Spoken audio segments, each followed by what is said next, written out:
वागीशाद्या सुमनसः सर्वार्थानामुपक्रमे यन्नत्वा कृतकृत्या स्युः तन्नमामि गजाननम्।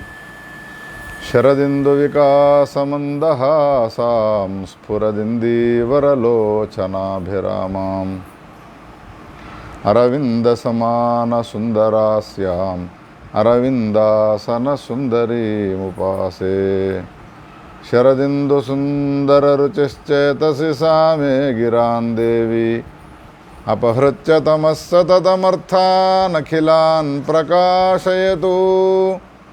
श्रुतिस्मृतिपुराणानामालयं करुणालयं नमामि भगवत्पादशङ्करं लोकशङ्करम्।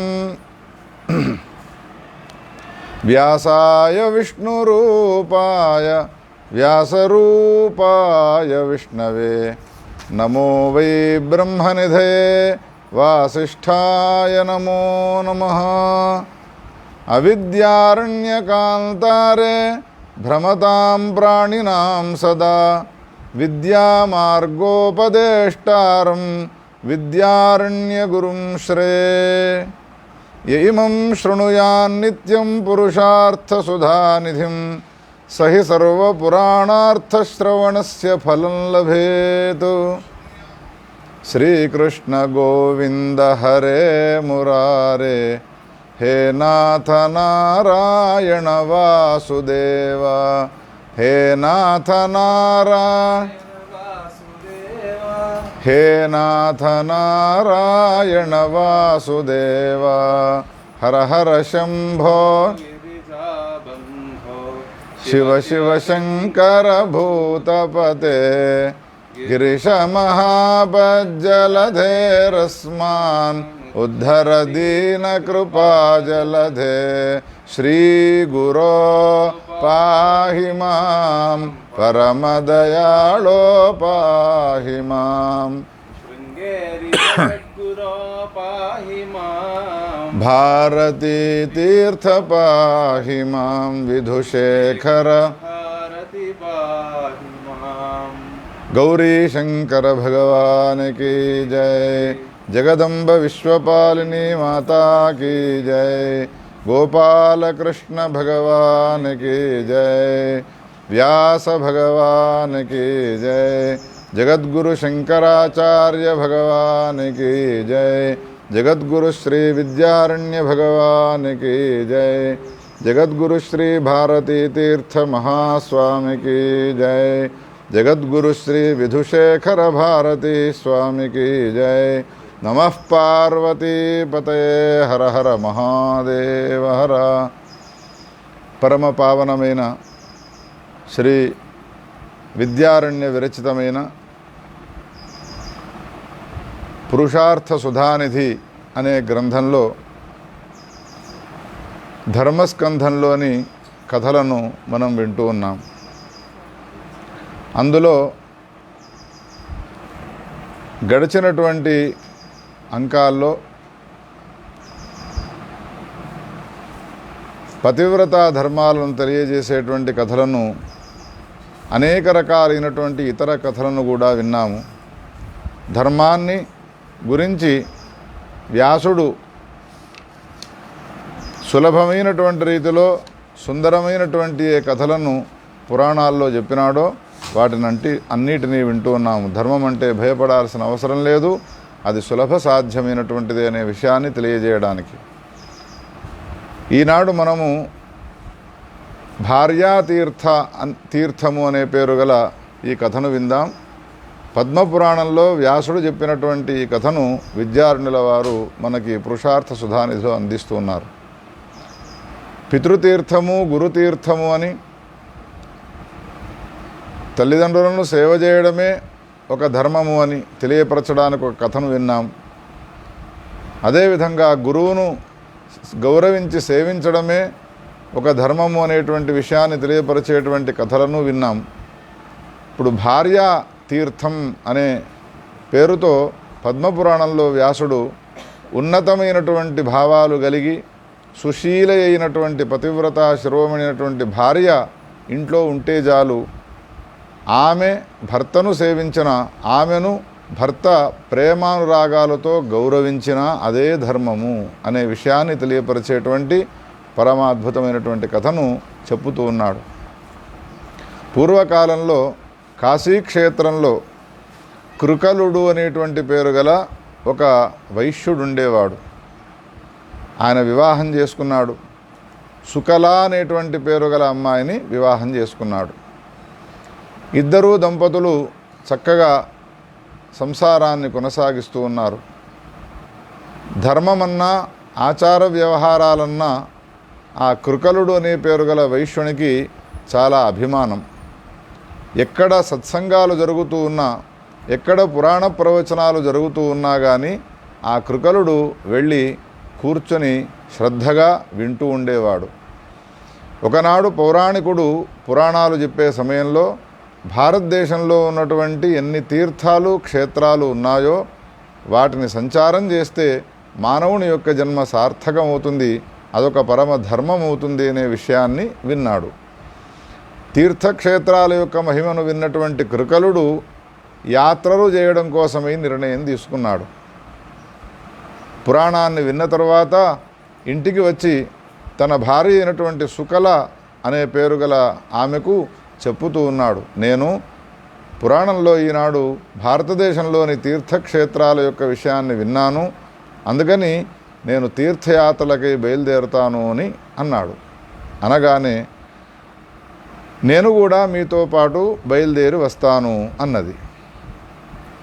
అంటే అప్పుడు కృకలుడు సుకల అనే పేరు గల తన భార్య యొక్క పరిస్థితిని గమనించి, ఈనాటి కాలంలో తీర్థయాత్రలు చేసినంత సులభంగా ప్రాచీన కాలంలో ఉండేది కాదు కదా వ్యవస్థ. అందుకని కొత్తగా వివాహం చేసుకున్నాడు.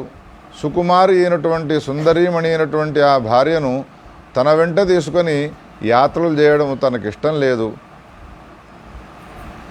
ఏ కష్టాన్నైనా ఏ నిష్ఠురాన్నైనా మగవాడు కాబట్టి తాను ఎదుర్కోగలుగుతాడు. కానీ ఒక స్త్రీ,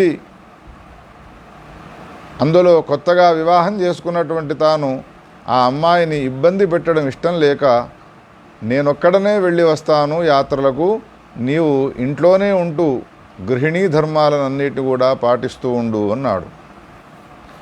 ఆశ్రిత్య తావకీం ఛాయామాగమిష్యామి తత్పతే. ఆమె కృకలుడు అన్నటువంటి మాటను విన్న తర్వాత కొన్ని మాటలు అన్నది.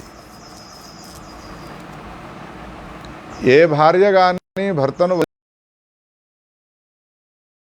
వదిలిపెట్టి క్షణకాలము ఉండకూడదయ్యా, ఇది శాస్త్రాల్లో చెప్పబడ్డటువంటి మాట. నిజానికి ఒక పతివ్రతనైన భార్యనైనటువంటి నాకు ఏ తీర్థాలు క్షేత్రాలు సంచారం చేయవలసినటువంటి అవసరం లేదు అని శాస్త్రాలన్నీ చెప్పుతూ ఉన్నాయి. ఒకవేళ తీర్థక్షేత్రాల యొక్క పుణ్యాన్ని పొందాలి అనంటే మీ పాదాలను ఆశ్రయిస్తే చాలు, మీ పాద ఉదకాన్ని, మీ కాళ్ళు గడిగినటువంటి నీళ్లను నేను శిరస స్నానం చేస్తే చాలు అన్ని తీర్థక్షేత్రాల యొక్క పుణ్యాన్ని పొందినదానవుతాను.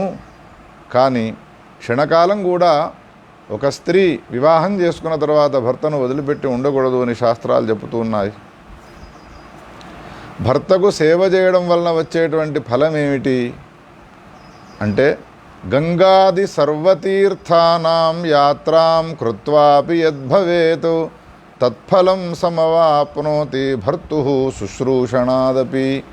భారతదేశంలో ఎన్ని నదీ నదాలు ఉన్నాయో వాటన్నిటిలో స్నానం చేసినటువంటి పుణ్యఫలం రావాలి అనంటే భర్తకు సేవ చేస్తే చాలు, అవన్నీ కూడా సమకూరుతాయి అని ఉన్నాయి. కాబట్టి నేను మీతో పాటు వస్తాను అని ఈ విధంగా చెప్పడం ప్రారంభించినది. కథను నడుపుతూ కథామూలకంగా అనేక ధర్మాలను తెలియపరచడము వ్యాసుని యొక్క ఉద్దేశమై ఉన్నది. శ్రోతలైనటువంటి మీరంతా కూడా గమనించాలి. కానీ ఆయన అంగీకరించడం లేదు. ఆమె శరీరము కోమలంగా ఉన్నది, మృదువుగా ఉన్నది, ఏమైనా గాయాలు అవుతాయి, ఇబ్బందులు ఏమైనా ఏర్పడతాయి, వ్యవస్థలు సరిగ్గా ఉంటాయో ఉండయో, అనేక రోజులు కాలినడకన ప్రయాణం చేయాల్సినటువంటి అవసరం ఉంటుంది అని భావించి వద్దుగాక వద్దు అని అన్నాడు. తప్పకుండా నీతో పాటు నేను వస్తాను అని ఆమె అన్నది. ఈ విధంగా సంవాదం జరిగిన తర్వాత ఆనాడు విశ్రాంతి తీసుకున్నారు. రాత్రిపూట భార్య నిద్రపోయిన తర్వాత భార్యకు చెప్పకుండా ఇల్లును వదిలిపెట్టినటువంటి వాడి తీర్థయాత్రల కోసమే బయలుదేరి వెళ్ళినాడు కృకలుడు. తెల్లవారిన తర్వాత భర్త సమీపంలో లేకుండా ఉన్నటువంటి దృశ్యాన్ని చూచి చాలా ఖిన్న మనస్కురాలైనది, బాధపడ్డది. కానీ ఆయనకు తీర్థయాత్రల యందు అంత శ్రద్ధ ఉన్నది కావున వెళ్ళినాడు అని ఆయన యందు గౌరవ భావాన్నే పెట్టుకున్నది. కానీ ఆయనను ఏమాత్రము కించపరచలేదు, దుర్భాషలాడలేదు. కాకపోతే శాస్త్రములో ఏ విధమైనటువంటి రీతిలో భర్త ఇంటిలో లేని సమయంలో భార్య పతివ్రత అయినటువంటి స్త్రీమూర్తి ఏ విధంగా ఉండాలి అనేటువంటిదన్నీ ఆమె విన్నది కాబట్టి, చదివినది కాబట్టి ఆ నియమాలను దృష్టిలో ఉంచుకొని కాలాన్ని గడుపుతూ ఉన్నది. ఇట్లా ఉంటూ ఉండగా ఒకనాడు తన స్నేహితురాళ్ళు, సుకల స్నేహితురాళ్ళు ఆమె సమీపానికి వచ్చి, ఏమే, నిన్ను తీసుకొని వెళ్లకుండా నీ భర్త ఒక్కడే యాత్రలకు వెళ్ళినట్టుగా విన్నాము. అటువంటి సమయంలో, భర్త లేనటువంటి ఈ సమయంలో నీవు ఎందుకు ఈ విధంగా కృషించిపోతూ ఉన్నావు? ఆభరణ రహితురాలవై ఉన్నావు. ఏ విధమైనటువంటి అలంకారాలు కూడా చేసుకోకుండా ఉన్నావు. సరైనటువంటి రీతిలో ఆహారాన్ని సేవించడం లేదు. కడుపు నిండా నీళ్లు కూడా తాగడం లేవు. భోగాలనన్నిటిని కూడా వదిలిపెట్టి ఎందుకు ఇంత బాధపడుతూ ఉన్నావు? నిన్ను కాదని ఆయన వెళ్ళిపోయిన తర్వాత ఆయన కొరకు నేను ఈ వీటినన్నిటిని కూడా పరిత్యజించినాను అని అనడమే ఏదైతే ఉన్నదో ఇది భావ్యంగా లేదు, ఇది చక్కగా లేదు నువ్వు చెప్పేటువంటి సమాధానము అనే మాటనంటే తన స్నేహితురాళ్లతో సుకల ఈ విధంగా చెప్పుతూ ఉన్నది. వేదశాస్త్రముల యందు విశ్వాసాన్ని కలిగినటువంటి నేను భర్త లేని సమయంలో ఏ విధంగా ఉండానో ఆ విధంగా 100కి 100 వాళ్ళు ఉంటాను తప్ప మీరు చెప్పినారు కదా అని నా ధర్మాన్ని మాత్రం నేను మార్చుకోను.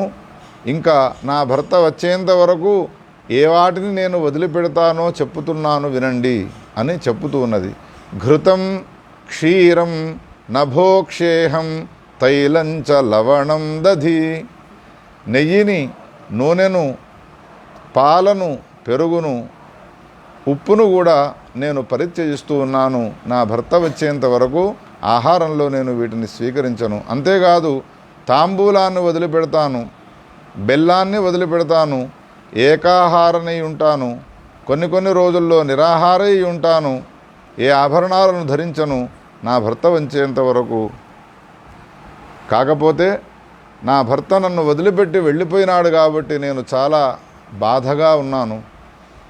ఒక్కొక్క క్షణము నాకు యుగముగా గడుస్తూ ఉన్నది అని ఈ విధంగా తాను తన స్నేహితురాళ్ళు చెప్పినప్పటికీ కూడా వాళ్ళ మాటలను లెక్క పెట్టకుండా ఏ ధర్మాలు శాస్త్రాల్లో చెప్పబడి ఉన్నాయో వాటన్నిటినీ తూచా తప్పకుండా పాటిస్తాను తప్ప మీరు చెప్పినారు కదా అని నేను మారను అని ఈ విధంగా మాట్లాడినది. అప్పుడు స్నేహితురాళ్ళు ఆశ్చర్యచకితులైనారు. నీయందు ప్రేమ, అభిమానము, అనురాగము ఒకవేళ ఉన్నట్టయితే నిన్ను తీసుకుని వెళ్ళేవాడు కదా. అటువంటి భర్తను ఉద్దేశించి ఇంత ప్రేమానురాగాలను కురిపిస్తూ నీవు ఉండడం సమంజసంగా లేదే అని భర్తను ఏవగిస్తూ, భర్త యందు దోషాలను చూపుతూ ఈమెను మార్చే ప్రయత్నం చేస్తూ ఉన్న తరుణంలో అప్పుడు తనకు విధింపబడ్డటువంటి నియమాలను, ధర్మాలను పాటించడం వలన ఏ విధమైన శ్రేయస్సు లభిస్తుందో వీళ్లకు చక్కగా తెలియపరచాలి అని వాళ్ళందరూ వింటూ ఉండగా, స్నేహితురాళ్ళంతా వింటూ ఉండగా ఈ విధమైనటువంటి కథను చెప్పుతూ ఉన్నది. పూర్వకాలంలో, హే స్నేహితురాళ్ళారా, నేను చెప్పేటువంటి ఈ కథను మీరు వినండి అని పాతివ్రత్య ధర్మాన్ని ఉద్బోధించేటువంటి, గొప్పగా చెప్పేటువంటి ఒక కథను ఈ సుకల తన స్నేహితురాళ్లతో చెప్పుతున్నది. పూర్వకాలంలో అయోధ్యా నగరాన్ని ఇక్ష్వాకు అనేటువంటి పేరు గల మహారాజు పరిపాలన చేస్తూ ఉండేవాడు. ఆ ఇక్ష్వాకు మహారాజు గారికి సుశ్రవ అనేటువంటి పేరు గల ఒక భార్య ఉండేది. అనేక సంవత్సరాలు అయోధ్య నగరాన్ని పరిపాలన చేస్తూ ఒకనాడు ఈ ఇక్ష్వాకు మహారాజు తన భార్యతో కూడుకున్నటువంటి వాడై అరణ్యానికి వెళ్ళినాడు. వేటాడే నిమిత్తమై, క్రూర మృగాలను సంహారం చేయడం కోసమై. ఆ అరణ్యంలో అనేక జీవజంతువులు సంచారం చేస్తూ ఉన్నాయి. ఈ అయోధ్యాధిపతి అయినటువంటి ఇక్ష్వాకు మహారాజు ఎప్పుడైతే అరణ్యానికి వేటాడే నిమిత్తమై వచ్చినాడో అప్పుడు ఒక వరాహము పెద్ద శరీరంతో కూడుకున్నటువంటిది ఆ అరణ్యంలో సంసారం చేస్తూ ఉన్నది. ఆ వరాహానికి ఒక భార్య, వాళ్ళిద్దరికీ దంపతులకు కొంతమంది పిల్లలు, వాళ్ళ అధీనంలో ఉన్నటువంటి కొంతమంది సైన్యము, ప్రజలు. ఈ విధంగా వరాహము ఒక రాజ్యాన్ని పరిపాలన చేసేటువంటి రాజు వలె ఆ అరణ్యంలో ఉంటూ ఉన్నది. సరిగ్గా ఆ సమయంలోనే ఈ అరణ్యానికి ఇక్ష్వాకు మహారాజు గారు క్రూర మృగాలను వేటాడే నిమిత్తమే అరణ్యానికి వచ్చినాడు. అప్పుడు ఈ మగవరాహము తన స్త్రీ భార్య అయినటువంటి వరాహితో ఈ విధంగా అంటూ ఉన్నాడు. ఏమంటూ ఉన్నాడు అనంటే, ఈనాడు అరణ్యానికి అయోధ్యాధిపతి అయినటువంటి ఇక్ష్వాకు క్రూర మృగాలను వేటాడే నిమిత్తమే వచ్చినాడట. నేను విన్నాను, రాబోతూ ఉన్నాడు, చూడు సైన్యంతో సహా. ఈనాడు నేను ఆయనకు ఎదురుగా వెళ్ళి ఆయనతో పాటు నేను యుద్ధం చేయాలి అని అనుకుంటూ ఉన్నాను అని తన అభిప్రాయాన్ని తన భార్యకు వెలిబుచ్చినాడు. నజానే పాతకం పూర్వం అన్యజన్మని సంచితం ఏనాహం సూకరీం యోనిం గతః పాతక సంచయాత్. ఈయనతో నేను యుద్ధం చేసి యుద్ధంలో ఎదురిస్తాను. నాకు ఏ జన్మలో చేసినటువంటి పాపము వలననో ఈ జన్మలో నాకు ఈ సూకర జన్మ వచ్చినది. వరాహంగా నేను జన్మించినాను. మరి వరాహంగా జన్మించి ఇప్పుడు కూడా నీవు ఈయనను ఎదురించి యుద్ధంలో సంహారం చేస్తాను అంటే ఇది పాపం కాదా అని ఆ సూకరి వరాహ పత్ని అడిగితే సమాధానం ఏం చెప్తున్నాడు?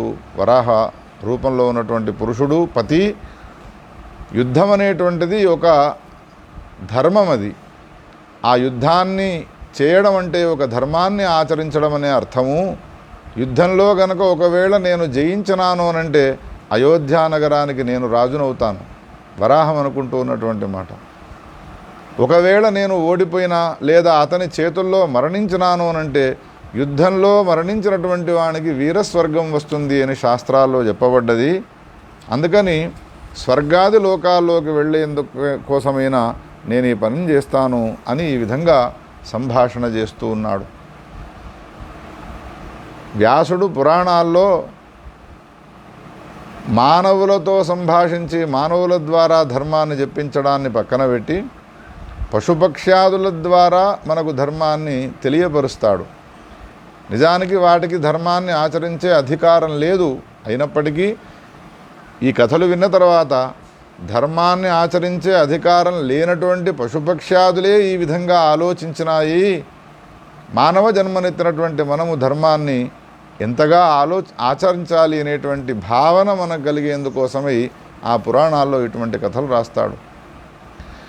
అప్పుడు ఈ స్త్రీ వరాహము పురుషునితో ఏమంటూ ఉన్నది అంటే, ఒకవేళ నీవు యుద్ధానికి వెళ్ళినావనుకో, యుద్ధానికి వెళితే యుద్ధంలో నిన్ను రాజుగారు సంహారం చేసినాడు అంటే నేను భర్త లేనిదానవుతాను, నేను పతిహీననవుతాను. లోకంలో పతిహీనైనటువంటి స్త్రీ పరిస్థితి ఎట్లా ఉంటుంది? ఉదాహరణ చెప్పిన, చంద్రహీనా యథా రాత్రి.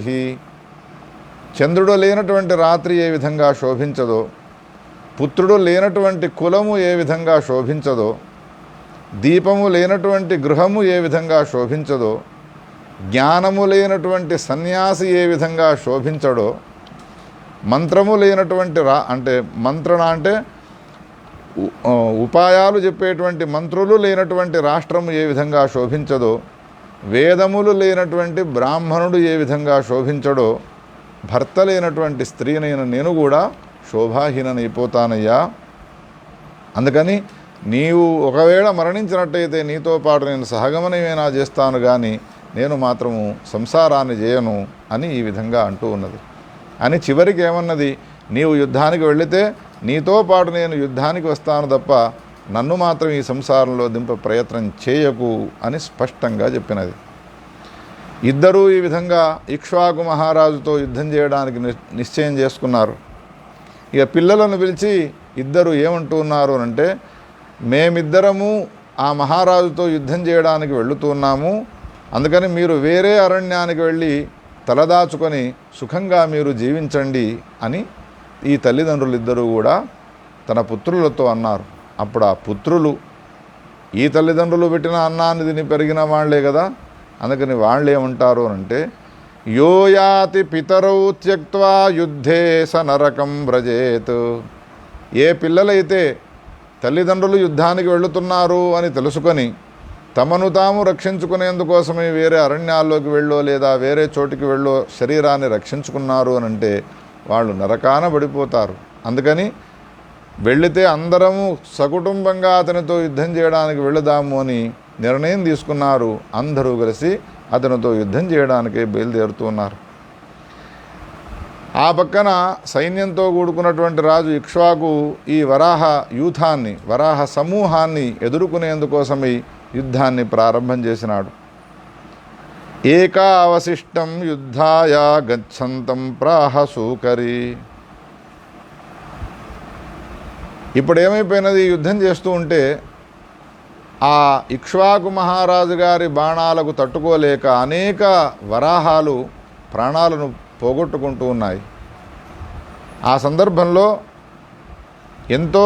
ఎన్నో వరాహాలు మరణించిన తర్వాత భార్య అయినటువంటి సూకరి వరాహముతో ఏమంటూ ఉన్నది అని అంటే, అయ్యా ఇప్పటికైనా ఈయన బలపరాక్రమాలు మనకు తేటతెల్లమైనాయి కదా, పిల్లలతో కూడుకొని మనం వేరే అరణ్యానికి వెళ్ళి తలదాచుకుందాం పదండి అన్నది. అంటే అప్పుడు ఆయన అంటాడు, 2 సింహాల మధ్యలో ఒక్క వరాహము నీళ్లు దాగగలదు, 2 వరాహముల మధ్యలో ఒక సింహము మాత్రము నీళ్లు దాగలేదు. ఇది మా వరాహజాతికి ఉన్నటువంటి గొప్పనైనటువంటి లక్షణము. అందుకని ఇప్పటిదాకా మరణించిన వాళ్ళ యొక్క మరణాన్ని చూచి ఒకవేళ నన్ను నేను రక్షించుకునే ప్రయత్నం చేసినాను అనంటే నన్ను నేను వంచన చేసుకున్న వాడిని అవుతాను, నా కులానికి వంచన చేసిన వాడిని అవుతాను. ఇది ధర్మము కాదు. అందుకని నా ప్రాణాలు పోయినా సరే నేను ఇతనితో యుద్ధం చేస్తాను అని అతనితో భీకరమైనటువంటి సంగ్రామం చేయడం కోసమై నిశ్చయం చేసుకున్నాడు. కోసలరాజోపి రోషావేశ వశీకృతః. అనేక ఆయుధాలను ప్రయోగిస్తూ ఉన్నాడు. ఇంతలో ఆ రాజుగారి అమ్ముల పొదలో నుండి ఒక తీవ్రమైనటువంటి బాణం ఆయన చేతుల్లోకి రానే వచ్చినది. ధనుస్సుకు ఎక్కుపెట్టినాడు. ఆకరుణాంతములాగా ఎప్పుడైతే వదిలినాడో ఆ వరాహము పైన పడ్డది. కుచ్చుకపోయినటువంటి ఆ బాధను తట్టుకోలేక వరాహము ప్రాణత్యాగం చేసినది. వరాహము చనిపోయి కింద పడిపోయి ఎప్పుడైతే ఈ దృశ్యాన్ని అందరూ చూస్తూ ఉన్నారో, పడిపోయినటువంటి ఈ దృశ్యాన్ని చూస్తూ ఉన్నారో, ఆ వరాహ శరీరంలో నుండి ఒక దివ్య పురుషుడు ఆవిర్భవించి ఒక విమానాన్ని అధిరోహించినటువంటి వాడి స్వర్గలోకానికి వెళుతూ ఉన్నాడు. అందరూ ఆశ్చర్యచకితులు అవుతూ ఉన్నారు. ఇప్పుడు వరాహము ఉత్తమగతికి వెళ్ళిపోయినాడు. వరాహ శరీరంలో ఉన్నటువంటి దివ్య పురుషుడు విమానాన్ని అధిరోహించి స్వర్గలోకానికి వెళుతూ ఉన్నాడు. వరాహం యొక్క భార్య ఏం ప్రతిజ్ఞ చేసినది, నీవు ఎక్కడ ఉంటే నేను అక్కడ ఉంటాను, నీతో పాటే నేను యుద్ధం చేస్తాను అని ప్రతిజ్ఞ చేసినది. కాబట్టి రాజు తన భర్తను చంపినాడు అని తనను తాను రక్షించుకునేందుకోసమే వేరే అరణ్యానికి పరిగెత్తుకుంటూ వెళ్ళలేదు. ఇప్పుడు ఇక్ష్వాకు మహారాజుతో ఆ వరాహి కూడా యుద్ధాన్ని చేస్తూ ఉన్నది. యుద్ధం చేస్తూ ఉంటే ఇప్పుడు రాజుగారు అరణ్యానికి ఒక్కడు రాలేదు, తన భార్యతో సహా వచ్చినాడు. సమీపంలో ఉన్నటువంటి భార్య రాజుగారితో ఏమంటూ ఉన్నది అంటే, అయ్యా ఇప్పటిదాకా మీరు వరాహముతో యుద్ధం చేసినారు, అది శాస్త్రీయమైన మార్గమే. కానీ వరాహము యొక్క భార్య అది స్త్రీ కాబట్టి స్త్రీని యుద్ధరంగంలో సంహారం చేయడము ధర్మము కాదు, కాబట్టి మీరు యుద్ధం చేయడము ఇది ధర్మము అని నాకు అనిపించడం లేదు అని అన్నది. భార్య యొక్క మాటలను విని నేను కూడా అదే ఉద్దేశంతో యుద్ధం చేస్తూ ఉన్నాను, నా బాణముల యొక్క తాకిడికి తట్టుకోలేక ఇక్కడి నుంచి పారిపోవడం కోసమే నేను ప్రయత్నం చేస్తున్నాను అని వీళ్ళిద్దరూ సంభాషణ చేసుకుంటూ ఉండగా ఆ అరణ్యంలో ఒక కిరాతుడు సంచారం చేస్తూ ఉండేవాడు. ఈ వరాహ స్త్రీ ఈ వరాహిని చూడగానే వాడు అమ్ముల పొదలో నుండి బాణాన్ని తీసినాడు, సంధించి ఆకరణాంతం లాగినాడు. వాడు లాగినటువంటి ఆ బాణం వచ్చి వరాహికి కుచ్చుకున్నది. బాధను తట్టుకోలేక నేలపైన పడి అది ప్రాణత్యాగం చేయబోతున్నది. ఏ కిరాతుడు సంహారం చేసినాడో ఖడ్గాన్ని తీసుకువచ్చి ఆ వరాహం యొక్క శరీరాన్ని కూడా సగం భాగం చేసినాడు. ప్రాణాపాయ స్థితిలో ఉన్నటువంటి ఆ వరాహిని చూచి దాహముతో బాధపడుతున్నది అనేటువంటి విషయాన్ని గమనించి ఇక్ష్వాకు మహారాజు గారి యొక్క భార్య సమీపంలో ఉన్నటువంటి సరస్సులో ఉన్న కొన్ని నీళ్లను తీసుకువచ్చి ఆ వరాహి పైన పోసినది. పోయగానే దివ్యమైనటువంటి రూపం వచ్చినది, ఉత్తమమైనటువంటి రూపాన్ని ధరించినటువంటిది. తాను కూడా ఒక విమానాన్ని అధిరోహించి స్వర్గలోకానికి వెళ్ళిపోబోతూ ఉన్నది. ఇప్పుడు ఈ ఇక్ష్వాకు మహారాజు గారి యొక్క భార్య వరాహిని అడుగుతూ ఉన్నది, ఏమమ్మా నీ భర్త మా భర్తతో యుద్ధం చేసి ఆయన బాణప్రయోగం చేయగా మరణించి దివ్యదేహాన్ని ధరించి వెళ్ళిపోయినాడు.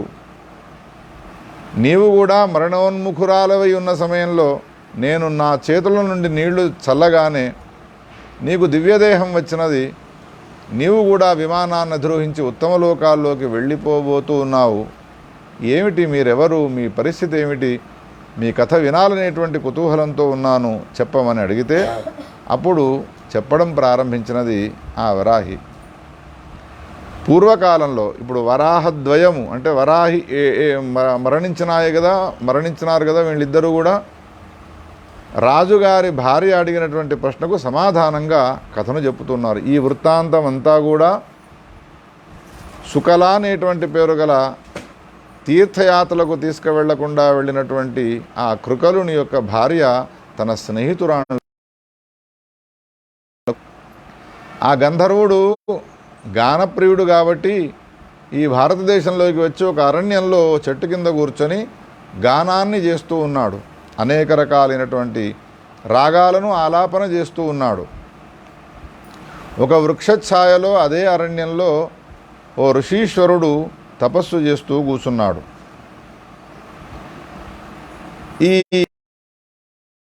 ఈ అనుష్ఠానం చేస్తూ భగవంతుని యందు లగ్నం చేసినాడో ఆ మునీశ్వరుడు ఈ రంగ విద్యాధరుడనే పేరు గలవాడు గానాన్ని చేస్తూ ఆలాపన చేస్తూ ఉండడం వలన మనస్సంతా కూడా ఆ సంగీతం యందు లగ్నమైనది తప్ప పరమాత్మ యందు లగ్నం కావడం లేదు. అందుకని జపాలు అనుష్ఠానాలు చేసే సమయంలో సంగీతము మంచిదే అయినప్పటికీ కూడా దాన్ని పక్కన పెట్టి అనుష్ఠానాన్ని మాత్రమే చేసుకోవాలి. ఇప్పుడు ఈ ఋషీశ్వరుడు ఏమంటూ ఉన్నాడు రంగ విద్యాధరుణ్ణి, రే నేను అనుష్ఠానం చేసే అరణ్యానికి వచ్చి నీవు ఇక్కడ ఆలాపన చేస్తూ ఉన్నావు, వేరే అరణ్యానికి వెళ్ళు, వేరే చోటుకి వెళ్ళు అన్నాడు. ఎవరు పడితే వాళ్ళు విహరించడానికి యోగ్యమైన అరణ్యానికి వచ్చినాను, ఒకవేళ నా ఆలాపన నేను చేసేటువంటి సంగీతము నీకు ఇబ్బంది అయినట్టయితే నీవే వేరే చోటికి వెళ్ళు అన్నాడు. వీడు చెప్పితే వినేట్టుగా లేడు, మూర్ఖుడు అని ఆ మునీశ్వరుడు వేరే చోటుకు వెళ్ళి అరణ్యంలో తపస్సుకు ఉపక్రమించినాడు. ఈ రంగ విద్యాధరునికి ఆ మునీశ్వరుని పైన ఒక విధమైనటువంటి చిన్న చూపు ఏర్పడ్డది. నేనంటే వెళ్ళినాడు కదా అని అనేక రూపాలు ధరించే స్వరూప స్వభావాలు కలిగినటువంటి గంధర్వుడు రంగ విద్యాధరుడు ఒక వరాహ రూపాన్ని ధరించినటువంటి వాడై ఆయన తపస్సు చేసే చోట ఇదివరకు కమనీయమైన గానాన్ని చేసినాడు. ఇప్పుడు సూకరం ఏ విధంగా గుర్జరం చేస్తుందో, ఘరఘర అనేటువంటి శబ్దం చేస్తుందో ఆ శబ్దధ్వనితో ఆయన తపస్సుకు భంగాన్ని కలిగించినాడు. మునీశ్వరునికి ఓపిక నశించినది. కోపానికి వచ్చినటువంటి వాడై నీళ్లు తీసుకొని, ఏ సూకర రూపంతో నన్ను నీవు తపస్సుకు విఘ్నాన్ని కలిగించినావో, నా తపస్సుకు నీవు విఘ్నాన్ని కలిగించినావో ఆ సూకర రూపం నీకు వచ్చుగాక, అదే రూపంతో నీవు సంచరించుతువుగాక అని శాపాన్ని పెట్టినాడు. అందుకని నా భర్త ఆ రూపాన్ని ధరించినాడు. రంగవిద్యాధరుడు దేవతలతో సంచారం చేసేవాడు కాబట్టి ఇంద్రుడు వచ్చి ఈ రంగవిద్యాధరుణ్ణి రక్షించమని, క్షమించమని ఆ మునీశ్వరుణ్ణి ప్రార్థన చేస్తే అప్పుడు ఆయన ఏమన్నాడు, అయోధ్యా నగరాన్ని పరిపాలించేటువంటి ఇక్ష్వాకు మహారాజు గారు వేటాడే నిమిత్తమై వచ్చినప్పుడు నీవు యుద్ధానికి వెళితే ఆయన బాణప్రయోగం చేయగా ఆయన చేతుల్లో నీవు మరణిస్తే నీకు ముక్తి కలుగుతుంది అనేటువంటి మాటనన్నాడు. ఈనాడు ఇక్ష్వాకు మహారాజుతో భీకరమైన సంగ్రామం జరిగినది. అందులో నా భర్త ప్రాణత్యాగం చేసినాడు. ఇది మా భర్త యొక్క పూర్వజన్మ వృత్తాంతమమ్మా. ఇక నాకు సంబంధించినటువంటి వృత్తాంతాన్ని చెప్పుతున్నాను విను అని. మరి నీవెందుకు వరాహముగా మారిపోయినావు, నీ వృత్తాంతం ఏమిటి అని అడిగితే అప్పుడు ఇక్ష్వాకు మహారాజు గారి భార్యకు ఈ వరాహము యొక్క భార్య తన పూర్వజన్మ వృత్తాంతాన్ని చెప్పుతున్నది. పూర్వకాలంలో కళింగ దేశంలో శ్రీపురం అనేటువంటి నగరం ఉండేది. అక్కడ వసుదత్తుడు అనేటువంటి పేరు గల ఒక బ్రాహ్మణోత్తముడు ఉండేవాడు. ఆయనకు పుత్రికగా ఉండేదానని నేను. చాలా అందగత్తెను. నన్ను చూసినటువంటి వాళ్ళు ఎవరైతే ఉన్నారో ఎంతోమంది నీ అమ్మాయిని నాకిచ్చి వివాహం చేయమని అడుగుతూ ఉండేవాళ్ళు. కానీ మా తండ్రి గారు ఎవరికీ ఇచ్చి వివాహం చేయలేదు. చివరికి శివశర్మ అనేటువంటి పేరు గల ఒక సదాచార సంపన్నుడు, వినీతుడు అయినటువంటి వానికి ఇచ్చి వివాహం చేసినాడు. ఎందుకు ఆ తండ్రి ఆ విధంగా మిగతా వాళ్ళు అడిగితే అమ్మాయిని ఇచ్చి పెళ్లి చేయలేదు అనంటే, ఏ వరుడైతే నా ఇంటిలోనే ఉంటాడో, వాడు సదాచార సంపన్నుడై ఉంటాడో అటువంటి వానికే నా అమ్మాయినిచ్చి వివాహం చేస్తాను అని ఈ శివశర్మ అనేటువంటి పేరు గల వానికిచ్చి వివాహం చేసినాడు. వివాహం జరిగినది. కానీ ఆ శివశర్మ మా ఇంటికి వచ్చి చేరిన తర్వాత నేను భర్త ఇంటికి వెళితే ఆయనను గౌరవించేదాననేమో కానీ మా ఇంట్లోనే ఆయన ఉంటున్నాడు కాబట్టి, నన్ను ఆయన వివాహం చేసుకున్నాడు కాబట్టి ఆయన పైన నేను అధికారాన్ని చూపినాను. కానీ ఏ ఒక్కనాడు కూడా ఆయనకు శుశ్రూష సేవ చేసినటువంటి పాపాన పోలేదు. ఒక్కనాడు కూడా ఆయనను స్నేహంతో పలకరించలేదు. ప్రేమానురాగాలతో ఆయనకు కమ్మని రుచికరమైనటువంటి వంటలు చేసి ఆయనకు వడ్డించలేదు, సేవను చేయలేదు, శుశ్రూష చేయలేదు. ఇటువంటి నా దుశ్చర్యను, నాలో ఉన్నటువంటి ఒక లక్షణాన్ని గమనించి సదాచార సంపన్నుడైనటువంటి ఆ శివశర్మ అనేటువంటి పేరు గల బ్రాహ్మణుడు నన్ను వదిలిపెట్టి వెళ్ళిపోయినాడమ్మా. వరాహ రూపంలో ఉన్నటువంటి స్త్రీ ఇక్ష్వాకు మహారాజు గారి భార్యకు తన పూర్వజన్మ వృత్తాంతాన్ని చెప్పుతూ ఉన్నది. ఎప్పుడైతే శివశర్మ బుద్ధిమంతుడైనటువంటి వాడు తన అల్లుడు ఇల్లును వదిలిపెట్టి వెళ్ళిపోయినాడో ఆ సమయంలో తండ్రి ఆలోచన చేయడం ప్రారంభించినాడు. కూతురును కన్నాను కానీ ఇది దుర్మార్గురాలైనది, వివాహం చేసుకున్నటువంటి భర్తను సేవ చేయకుండా, శుశ్రూష చేయకుండా, ప్రేమానురాగాలతో చూడకుండా ఉండడం వలన కదా ఈనాడు మంచి సదాచార సంపన్నుడు, గుణవంతుడైనటువంటి నా అల్లుడు ఇల్లును వదిలిపెట్టి వెళ్ళిపోయినాడు. అందుకని పిల్లలను ఎంతవరకు పోషించాలి, ఎంతవరకు మనం పెంచాలి, మన బాధ్యత ఎంతవరకు అనేటువంటి విషయాన్ని ఈ సందర్భంలో తన భార్యకు చెప్పినాడు ఆ బ్రాహ్మణోత్తముడు. పాలనే పోషణే చేవ సస్నేహో భవతి ధ్రువం తావన్న లాలయేత్ పుత్రం వంశస్థితికరః పిత. పిల్లలను ఎంతవరకు పోషించాలి, అందులో స్త్రీగా జన్మించినటువంటి అమ్మాయి మన ఇంట్లో పుడుతుందో ఆ అమ్మాయిని 8 సంవత్సరాల వరకు పోషించాలి. 8 సంవత్సరాల వయసు వచ్చినది అన్న తర్వాత ఆమెకు కన్య అనే పేరు వస్తుంది. కన్య అయిన తర్వాత కన్యను దానం చేయవలసిందే, ఇంటిలో పెట్టుకోవడానికి వీలు లేదు. పుత్ర పౌత్ర ఒకవేళ కన్యాదానమే గనక చేసినట్టయితే ఆ కన్య భర్త ఇంటికి వెళ్ళిన తర్వాత పుత్రపౌత్రాదులతో కూడుకున్నటువంటిదై ఉండి ధర్మమయ జీవనాన్ని కొనసాగిస్తుంది. కానీ నేను చేసినటువంటి పొరపాటు ఏమిటి అంటే, కన్యను దానం చేసి భర్త ఇంటికి పంపడానికి బదులు భర్త ఏ అల్లుడు ఉన్నాడో ఆ అల్లుడును నా ఇంటికి తీసుకుని వచ్చి నేను ఈ విధంగా చేసినాను, అపచారం చేసినాను. ఇప్పుడు భర్త వదిలిపెట్టి వెళ్ళిపోయినాడు, అమ్మాయిని నేను పోషించాల్సిన పరిస్థితి ఏర్పడ్డది. కానీ నీ భర్త ఇంటికి నీవు వెళ్ళిపో అని తల్లిదండ్రులు అమ్మాయిని మందలించి పంపించాలి తప్ప ఏ తల్లిదండ్రులు కూడా తన కూతురును కాలంలో ఒక కథ జరిగినది, అది నేను నీకు చెప్తాను వినవే అని ఓ కథను చెప్పడం ప్రారంభించినాడు. కథలో కథ, కథలో కథ. ఈయనేమంటూ ఉన్నాడు, పూర్వకాలంలో ఉగ్రసేనుడు అనేటువంటి పేరు గల ఒక మహారాజు ఉండేవాడు. ధర్మంగా రాజ్యాన్ని పరిపాలిస్తూ ఉండేవాడు. పద్మావతి అనేటువంటి పేరు గల ఉగ్రసేన మహారాజు పద్మావతి అనేటువంటి పేరు గల అమ్మాయిని వివాహం చేసుకున్నటువంటి వాడై ఆమెతో పాటు అనేక సంవత్సరాలు సుఖభోగాలను అనుభవించినాడు. కాలాంతరంలో రాజకీయమైనటువంటి పనుల ఒత్తిడి బాగా ఉండడం వలన నేను కూడా వచ్చి చాలా రోజులైనది, తల్లిగారింటికి వెళ్ళలేదు, అందుకని ఒక 4 రోజులు తల్లిగారింటికి వెళుతాను అని అమ్మాయి తాను భర్త దగ్గర సెలవు తీసుకున్నటువంటిది తన తల్లిగారింటికి వచ్చి చేరుకున్నది. కానీ కొన్ని నెలలైనా కానీ భర్త ఈ అమ్మాయిని తీసుకువెళ్ళకపోవడము, ఈమె కూడా ఇక్కడ ఉన్నటువంటి తల్లిదండ్రుల యొక్క ప్రేమానురాగాలను చూరగొన్నటువంటిది ఉండి భర్త ఇంటికి వెళుతాను అని అనకపోవడము వలన చాలా రోజులు గడిచిపోయినాయి. ఏ స్త్రీ కూడా వివాహం చేసుకున్న తర్వాత భర్తను వదిలిపెట్టి క్షణం కూడా ఉండడానికి వీల్లేదు అనేటువంటి శాస్త్రాలు ఉన్నాయి. ఇంతలో ఏమైనది, ఒకనాడు చెలికెత్తలతో కూడుకున్నటువంటిది ఈ పద్మావతి అరణ్యానికి వెళ్ళినది. ఆ అరణ్యంలో గోభిలుడు అనేటువంటి పేరు గల ఒక దైత్యుడు, ఒక రాక్షసుడు ఈ అమ్మాయిని చూచినాడు. చాలా సుందరాంగి, అందుకని ఈమెను నేను అనుభవించాలి అని అంటే ఎట్లా అని ఒక్కసారి ఆలోచన చేసినాడు, ఎవరై ఉంటుంది అని. ఉగ్రసేన మహారాజు గారి యొక్క భార్య ఈమెను పద్మావతి అని అంటారు అని ఇదంతా తెలుసుకున్నాడు. వేరే రూపంలో వెళ్ళినట్టయితే నన్ను అంగీకరించదు అని భావించి వాడేం చేసినాడు, ఉగ్రసేన మహారాజు ఎట్లా ఉంటాడో అదే రూపాన్ని ధరించినటువంటి వాడై ఆ పద్మావతి సమీపానికి వచ్చి చేరుకున్నాడు.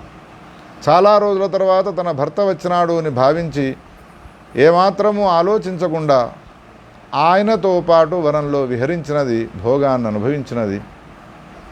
కానీ పసిగట్టినది, ఇతను నా భర్త కాదు, పరపురుషుడై ఉంటాడు, ఎవరు నీవు అని నిలదీయగానే గోభిలుడు తన స్వరూపాన్ని ప్రకటించినాడు. ఎందుకింత పని చేసినావు, నా పాతివ్రత్య ధర్మాన్ని అనుసరించి నేను నీకు శాపం పెడతాను అని ఎప్పుడైతే ఆమె శాపాన్ని పెట్టడానికి ఉపక్రమించినదో అప్పుడు ఆ గోభిలుడు ఏమన్నాడు అంటే, భర్త సమీపంలో లేక భర్తకు శుశ్రూష చేయకపోవడం వలన నీవు పతివ్రతా ధర్మాలను పాటించినప్పటికీ ఆ ధర్మాలన్నీ కూడా నష్టపోయినాయి. నీవు శాపం పెట్టినా ఇప్పుడు నీ శాపము నాకు తాకదు. నా తేజస్సును నీ శరీరంలో ప్రవేశపెట్టినాను. కాలాంతరంలో వాడు నీకు కుమారునిగా పుట్టబోతాడు, వాడే కంసుడు అనే మాటని చెప్పి ఉగ్రసేన మహారాజు గారి రూపాన్ని వదిలిపెట్టినటువంటి వాడి గోభిలుడు తన దారిన తాను వెళ్ళిపోయినాడు. ఈ కథనంతా కూడా భార్యకు భర్త చెప్పుతూ తర్వాత జరిగిన వృత్తాంతం ఏమిటి, జరిగిన ఘటనంతా కూడా తండ్రికి ఈ అమ్మాయి చెప్పితే అప్పుడు ఎవ్వరికీ ఈ విషయాన్ని బయట పెట్టకుండా అమ్మాయిని తీసుకువెళ్ళి ఉగ్రసేన మహారాజు గారి ఆస్థానంలో ఉంచినారు. కాలాంతరంలో ఆమె కంసునికి జన్మనిచ్చినది విన్నావా? తల్లిదండ్రుల ఇంటిలో గనక ఒకవేళ పుత్రిక ఉన్నట్టయితే రక్షణ అనేటువంటిది ఉండదు. అందుకని అమ్మాయిని మనము ఇంటిలో ఉంచుకొని ఇంతటి పాపం చేసినాము, అందుకని ఈమెను వదిలిపెట్టదాము అని చెప్పి ఆ అమ్మాయిని ఇంటి నుండి వదిలిపెట్టినారు. ఇప్పుడు తల్లిదండ్రుల ఆదరణకు గురిగానటువంటి, ఆదరణను నోచుకోనటువంటి భర్త కూడా తనను ఈసడించుకొని వెళ్ళిపోయినటువంటి ఆమె పరిస్థితి ఏం కావాలి? తండ్రి ఒకటే మార్గం చెప్పినాడు, నీ భర్త ఎక్కడ ఉంటే అక్కడికి వెళ్ళి నీ భర్తనే ఆశ్రయించు తప్ప తల్లిదండ్రులమైనటువంటి మేము నీకు సంబంధించిన బాగోగులను చూసుకోము అనగానే భర్తను అన్వేషిస్తూ వెళ్ళినది. అనేక గ్రామాలు తిరిగినది. ఇంతలో ఒక గ్రామంలో ఆయన ఇంకొక వివాహాన్ని చేసుకున్నటువంటి వాడై కాలాన్ని గడుపుతూ ఉన్నాడు. భిక్షకురాలి రూపంలో ఉన్నా కానీ తన భార్యగా గుర్తించినటువంటి వాడి ఇంటిలోకి ప్రవేశపెట్టి తన భార్యతో చెప్పినాడు, పూర్వం నేను ఈ అమ్మాయిని వివాహం చేసుకున్నాను, ఈమెను గౌరవ మర్యాదలతో చూడు అని చెప్పగా భర్త యందు అమిత భావం కలిగినటువంటి తాను సకాలానికి ఆహారాన్ని వడ్డించడం ఇత్యాదులు చేస్తూ ఉన్నప్పటికీ నేను వాళ్ళ యొక్క సంసారాన్ని, వాళ్ళ యొక్క ఉన్నతిని సహించలేక ఈర్ష్య అసూయలతో కూడుకొని ఉండడం వలన నాకు ఈ వరాహ జన్మ వచ్చినదమ్మా. ఎవరి విషయంలో ఈర్ష్య అసూయలో పొందకుండా భర్త విషయంలోనే ఈర్ష్య అసూయలను పొందడం వలన నాకు ఈ వరాహ జన్మ వచ్చినది. నేను ఈ వరాహ జన్మ నుండి ఎట్లా ముక్తురాలనైనాను అనంటే, ఇక్ష్వాకు మహారాజు గారిని వివాహం చేసుకున్నటువంటి నీవు పతివ్రతా ధర్మాలను పాటిస్తూ ఈనాడు మరణోన్ముఖురాలనైనటువంటి నా పైన నీ చేతుల నుండి నీళ్లు జల్లినావే, అందువలన నాకు విముక్తి అనేటువంటిది లభించినది. పతివ్రత శరీరాన్ని స్పృశించినటువంటి నీటికి అంత గొప్పనేటువంటి మహిమ ఉన్నదమ్మా. అందుకని నీవు నా పైన నీళ్లు జల్లినావు, నేను ముక్తిని పొందుతున్నాను అని దివ్యదేహాన్ని ధరించినటువంటిది తాను దివంగతురాలైపోయినది అని ఈ కథలనన్నిటినీ కూడా తన సమీపానికి వచ్చినటువంటి కృకలుని యొక్క భార్య అయినటువంటి సుకల తన స్నేహితురాళ్ళకందరికీ కూడా చెప్పి, అందుకని నా భర్త సమీపంలో లేడు కదా అని నేను విచ్చలవిడిగా తిరగను, నేను ధర్మాన్ని పాటిస్తాను అనగానే నీ కర్మ నీవు అనుభవించు అనుకున్నారు. వాళ్ళంతా కూడా వెళ్ళిపోయినారు. ఇంతటి పతివ్రత శిరోమణి అయినటువంటి ఈ సుకల అనే పేరు గల అమ్మాయిని పరీక్షించడం కోసమై ఇంద్రుడు ఒక నాటకం ఆడినాడు. ఇంద్రుడు మన్మధుణ్ణి పిలుచుకున్నటువంటి వాడి మన్మధునితో అన్నాడు, ఆ సుకల విషయంలో నీవు బాణప్రయోగం చేసి ఆమె పాతివృత్యాన్ని పరీక్షించాలరా అనంటే వాడన్నాడు, బ్రహ్మాది దేవతలనే మోహపరిచినటువంటి నాకు ఈమె ఒక లక్ష్యమా అని ఒక దూతికను ఆ సుకలాదేవి సమీపానికి పంపించినాడు. దూతి కృకలుని యొక్క భార్య అయినటువంటి ఆమె సమీపానికి వచ్చి ఈ విధంగా మాట్లాడుతూ ఉన్నది, నిర్గుణుడు బుద్ధిహీనుడు అయినటువంటి నీ భర్త నిన్ను తీసుకువెళ్ళమని అడిగినప్పటికీ కూడా నిన్ను తీసుకువెళ్ళలేదు అన్న తర్వాత అతని గురించి ఎందుకమ్మా నీ ఈ విధంగా ఎదురు చూస్తావు? వెళ్ళి ఇన్ని నెలలు గడిచిపోయినాయి, ఏ అరణ్యంలో ప్రాణాలతో ఉన్నాడో మరణించినాడో, అందుకని వాణ్ణి గురించి నీవెందుకు ఈ విధంగా నియమాలను పాటిస్తావు అని ఇదివరకు స్నేహితురాళ్ళు ఏ విధంగా మభ్యపెట్టినారో అంతకన్నా ఎక్కువగా మభ్యపెడుతూ ఏమన్నారు అనంటే, పిబస్వ మధుమాధవం, నీకోసమై నేను రకరకాలైనటువంటి మధువులను తీసుకువచ్చినాను, ఆస్వాదించు అని ఎన్ని రకాల మభ్యపెట్టి ఆమెను మార్చే ప్రయత్నం చేసినా ఏమాత్రమూ మారకుండా తన ధర్మాన్ని తాను పాటించేందుకు పూనుకున్నది. ఈమె నేను చెప్పే మాటలతో మారడం లేదు అనే విషయాన్ని ఇంద్రునికి తెలియజేసినది. అప్పుడు ఇంద్రుడు తానే బయలుదేరి, ఏ విధంగా నీతో ఇప్పుడే మనం విన్నాం, ఉగ్రసేన మహారాజు గారు వేషాన్ని గోభిలుడు వేసుకొని ఆమె యొక్క పాతివృత్యాన్ని నాశనం చేసినాడో, పద్మావతి యొక్క పాతివృత్యాన్ని నాశనం చేసినాడో, ఇది తనకు అలవాటే ఉన్నది ఇంద్రునికి. ఇంద్రుడు కూడా ఇదివరకు అహల్య ఆశ్రమంలో ఉన్న సమయంలో గౌతముని యొక్క రూపాన్ని ధరించినటువంటి వాడే వచ్చినాడు. ఇప్పుడు తాను కృకలుని యొక్క రూపాన్ని ధరించి వచ్చి ఎందుకు ఈమెను నాశనం చేయకూడదు, ప్రయత్నం చేస్తాను, ఈమె యొక్క పాతివృత్యాన్ని నష్టమయ్యే ప్రయత్నం చేస్తాను అని ఆయన ఆ వేషం వేసుకొని రాబోతూ ఉంటే, ఏ ధర్మాన్ని నమ్ముకొని ఈమె జీవనాన్ని కొనసాగిస్తూ ఉన్నదో ఆ ధర్మముకు ఈమె పైన జాలి కలిగి ఒక పక్షిని పంపించినది.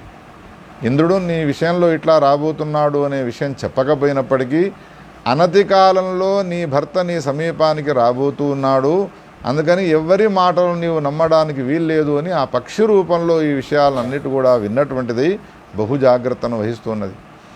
ఇంద్రుడు రూపాన్ని ధరించి వచ్చినప్పటికి కూడా ఏమాత్రము మోహాన్ని పొందకుండా ఉన్న సమయంలో ఇంద్రుడు చాలా చకితుడైనాడు, ఆశ్చర్యపోయినాడు.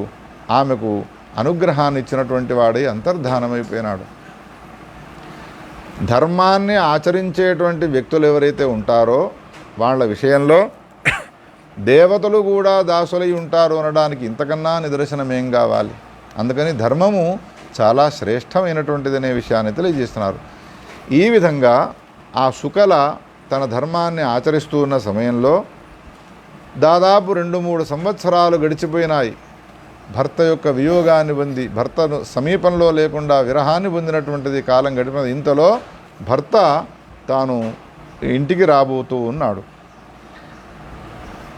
పొలిమేరల్లో ఉన్న సమయంలో ధర్ముడు ఆ కృకలుడు అనేటువంటి పేరు గల ఆ వైశ్యునికి ప్రత్యక్షమైనాడు. చాలా సంతోషపడుతున్నాడు. నేను ప్రయాగకు వెళ్ళినాను, కాశీ క్షేత్రానికి వెళ్ళినాను, బదరికాకు వెళ్ళినాను, ఎన్నో తీర్థాలు చేసినాను, ఎన్నో నదీనదాల్లో స్నానం చేసినాను, ఎంతోమందిని మహాత్ములను దర్శనం చేసినాను అని వస్తూ ఉన్నాడు. వస్తూ ఉంటే వాని ఎదుట ప్రత్యక్షమై ధర్ముడు కృకలునితో ఏమంటూ ఉన్నాడు అనంటే, హే కృకలా, ఇన్ని యాత్రలను, ఇన్ని తీర్థాలను, ఇన్ని క్షేత్రాలను చేసి నేను పితరులను సంతోషపరిచినాను, తర్పణాలను వదిలినాను అని నీవు అంటూ ఉన్నావు, దేవతలను సంతోషపరిచినాను అంటున్నావు. కానీ అవన్నీ కూడా శ్రమ ఏవ ఫలం, తస్మాత్ తుష్టిం కిమితి యాస్యసి. నీవు చేసినటువంటి తీర్థయాత్రలన్నీ కూడా శ్రమతో కూడుకొని ఉన్నాయే తప్ప నీకు అవేవి కూడా ఫలాన్ని ఇవ్వనే లేదు. ఇందులో ఏమాత్రం సందేహించే అవసరం లేదు అంటే ఆశ్చర్యచకితుడైనాడు. ఇదేమిటి ఇట్లా అంటున్నావు నీవు? నీ కృకలుడు అడిగిన ప్రశ్నకు సమాధానం ఏం చెప్తున్నాడు అనంటే, పత్నీం పతివ్రతాం త్యక్త్వా తీర్థయాత్రాం కరోతి యః తస్య తీర్థఫలం సర్వం వృధా భవతి నిశ్చయాత్. వివాహం చేసుకున్నటువంటి భార్యను, పతివ్రత శిరోమణిని ఇంట్లో వదిలిపెట్టి ఎవరైతే తీర్థయాత్రలు చేస్తారో వాని తీర్థయాత్రలన్నీ కూడా వృధానే అవుతాయి, వ్యర్థమే అవుతాయి. కులాచార పరాయణ సర్వలక్షణ సంపూర్ణ భర్తయందే చిత్తము కలిగినటువంటి స్త్రీని వదిలిపెట్టి వెళ్ళిపోవడము ఇది సరైనటువంటిది కాదు. ఎక్కడికి వెళ్ళి నీవు దేవతలను పూజించినా, ఏ పితరులను తర్పణాలతో సంతోషపరిచే ప్రయత్నం చేసినా వాళ్ళెవ్వరూ కూడా తర్పణాలు తీసుకోరు. పితరులు, దేవతలు హవిష్యాన్ని స్వీకరించరు. గంగాది నదులు కూడా వాడిని పునీతుణ్ణి చేయలేవు భార్యను వదిలిపెట్టి కనుక వెళ్ళిపోయినట్టయితే. గృహస్థుకు నిజమైనటువంటి ధర్మం ఏమిటి అంటే భార్యతో కూడుకొని ఇంట్లో ఉండి అనేక ధర్మాలను ఆచరించడమే.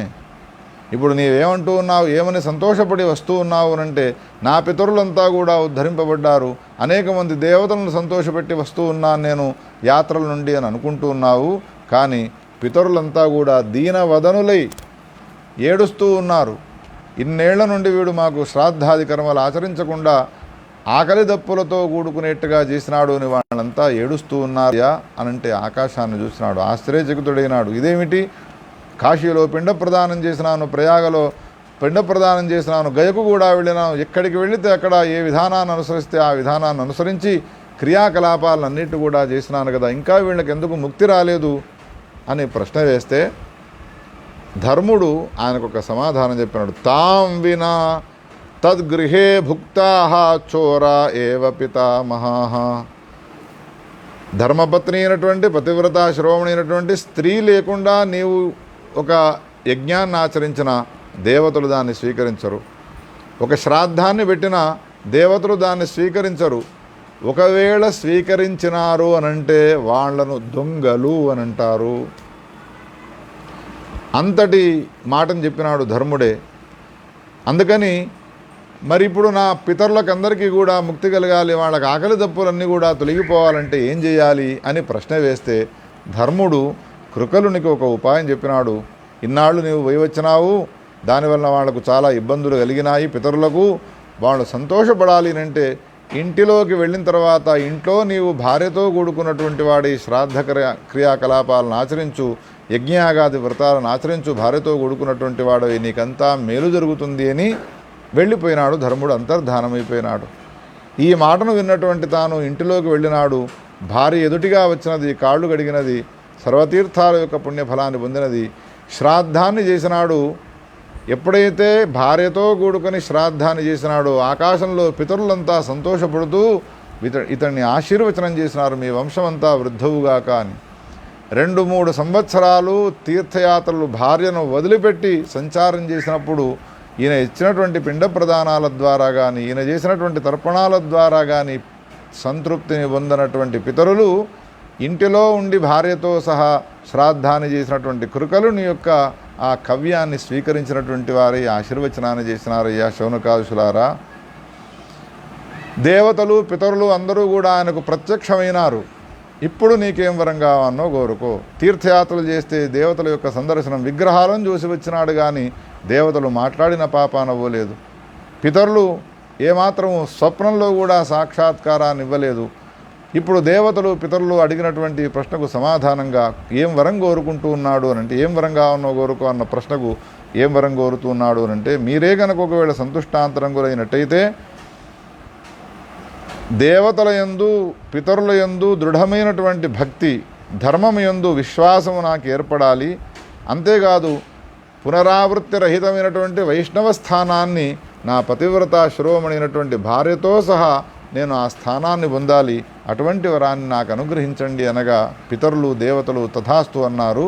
అంతర్ధానమైపోయినారయ్యా. ఇత్యుక్త్వా పుష్పవృష్టిశ్చ తయోరుపరి తేనిరే తస్మాత్ పతివ్రత నారీ సత్యతీర్థ ఫలావహ. అందుకని పతివ్రత అయినటువంటి ఏ స్త్రీ ఇంట్లో ఉంటుందో ఆమెనే సకల తీర్థాలతో కూడుకున్నటువంటి ఒక క్షేత్రము అని మనం భావించాలి.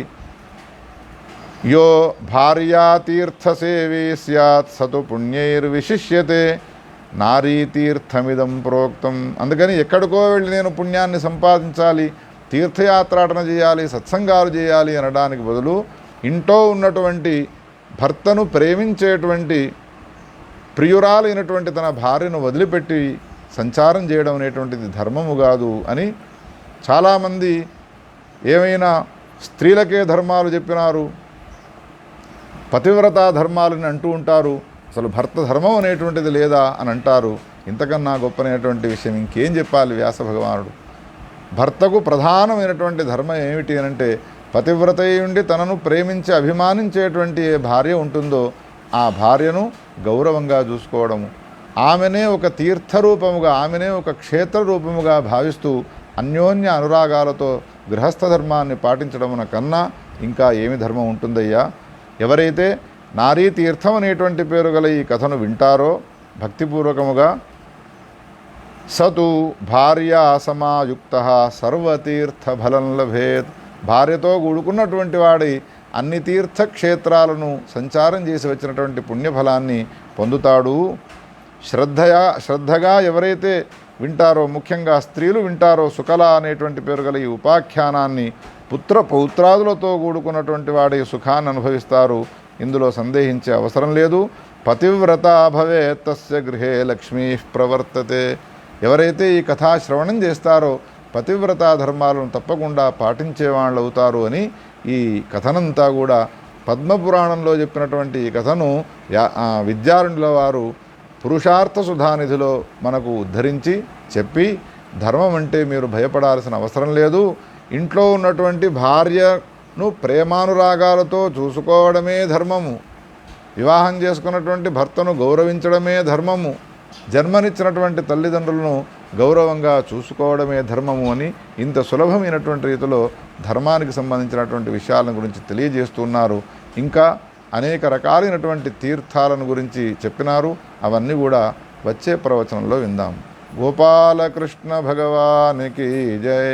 స్వస్తి ప్రజాభ్య పరిపాలయంతాం న్యాయేన మార్గేణ మహిం మహిషాః. గోబ్రాహ్మణేభ్య శుభమస్తు నిత్యం. లోకాః సమస్తాః సుఖినో భవంతు. తత్సద్బ్రహ్మార్పణమస్తు.